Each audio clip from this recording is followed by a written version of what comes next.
ठिकाणी दिलेल्या मापाचं काय शिकायचंय, वर्तुळ काढायला शिकायचंय, बरोबर ना. तर आता बघा, आपण या ठिकाणी मोठी पट्टी आपल्याकडे उपलब्ध नाहीये, तर हे पट्टी नेमकं या पट्टीची रचना कशी असते ते बघतोय आपण, बरोबर ना.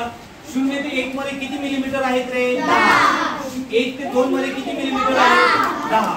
आता 2 ते 3 मध्ये याची रचना कशी असते बघा, 1 2 3 4 5, बरोबर. 1 2 3 4 5 हे 5 मिलीमीटर आणि हे 5 मिलीमीटर, असं एका म्हणजे एका सेंटीमीटर मध्ये 10 मिलीमीटर या ठिकाणी आपल्याला बघायला मिळते. तुमच्या हातामध्ये पट्टी आहे ना, बरोबर ना बेटा. पुढे बघा, 1 2 3 4 5, 1 2 3 4 5, इथं किती आलं? 4 सेंटीमीटर झालं. हे आपलं किती झालं?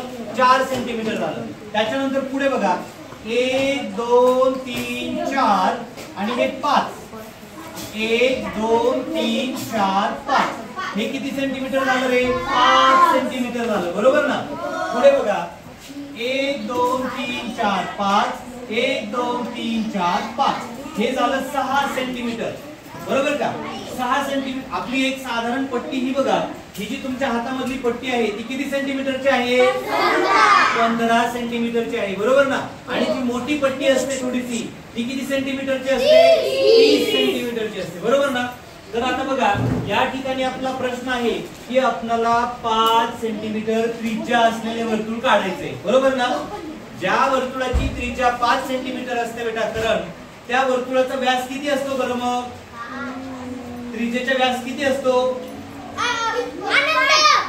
त्रिज्यांची संख्या नाही विचारत आहे मी, दुप्पट 2 पट असतो ना. एका व्यासामध्ये किती त्रिज्या असतात? 2 त्रिज्या असतात, बरोबर ना. हे बघितलंय ना आपण. बरं, म्हणजे या ठिकाणी आपल्याला 5 सेंटीमीटर त्रिज्येचा वर्तुळ काढायचे, त्याचा व्यास किती असेल बेटा? मग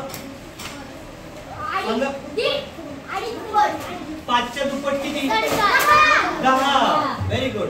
5 च्या दुप्पट किती? 10. म्हणजे 10 सेंटीमीटर या ठिकाणी वर्तुळाचा काय असेल? व्यास असेल, बरोबर ना. बरं, आता मग आता हे नेमकं वर्तुळ म्हणजे त्रिज्येचं माप कसं घ्यायचं बघा. या ठिकाणी तुमचा हा कंपास आहे, बरोबर. याला काय म्हणायचं? कंपास कर्कटक, बरोबर. हा, तर या ठिकाणी याच्यामध्ये ही पेन्सिल टाकायची आहे, पेन्सिल टाकायची आहे आणि पेन्सिल टाकल्यानंतर काय करायचंय बघा. हा, तयार आहे. Very good. बघा, याचं एक टोक काय करायचंय? शून्यावरती ठेवायचे. किती वरती ठेवायचे? शून्यावरती. मग ते पेन्सिलचं टोक ठेवा किंवा या कंपासचं टोक ठेवा, बरोबर ना. शून्यावरती टोक ठेवायचं. आता तुम्हाला किती सेंटीमीटर सांगितलेलं आहे? 5 सेंटीमीटर. मग इथं बघा, हे 1 सेंटीमीटर, बरोबर. हे 2 सेंटीमीटर, हे 3 सेंटीमीटर, हे 4 सेंटीमीटर, हे 5 सेंटीमीटर. म्हणजे एक या ठिकाणी शून्यावरती एक टोक ठेवायचंय.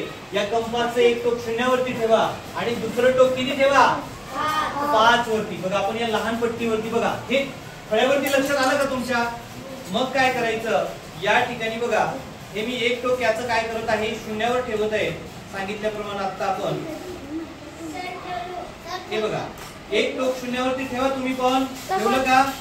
आणि एक टोक बरोबर 5 वरती घ्या. हे बघा, 5 वरती. कुठे आहे 5? हे बघा, दिसतंय का? हे 5 वरती घेतलं बघा. दिसतंय का थोडंसं? समजतंय? हे बघा, 5 वरती ठेवलं. आणि बरोबर काय करायचं? हे टोक असं या ठिकाणी फिक्स करायचं कंपासचं आणि याच्यावरून आपण काय करायचं? याला वर्तुळामध्ये रूपांतर करायचे. करा बरं तुम्ही वहीवर, या ठिकाणी करा, वहीवर रूपांतर करा. हा, आणि त्याची तो बिंदू जो आहे आपला वर्तुळाचा जो केंद्रक आहे, हे बघा, असं हे जे वर्तुळ 5 सेंटीमीटरचं या ठिकाणी निघेल तुमचं, याचं हे केंद्रक येईल. याला नाव द्या केंद्रक P द्या आणि याची त्रिज्या अशी तयार काढा, जे तुम्ही आता काढलेली आहे. आणि ही त्रिज्या कितीची असेल? 5 सेंटीमीटरची. Okay, clear? हा, ओके. काही समजलं नसेल तर विचारा मला परत.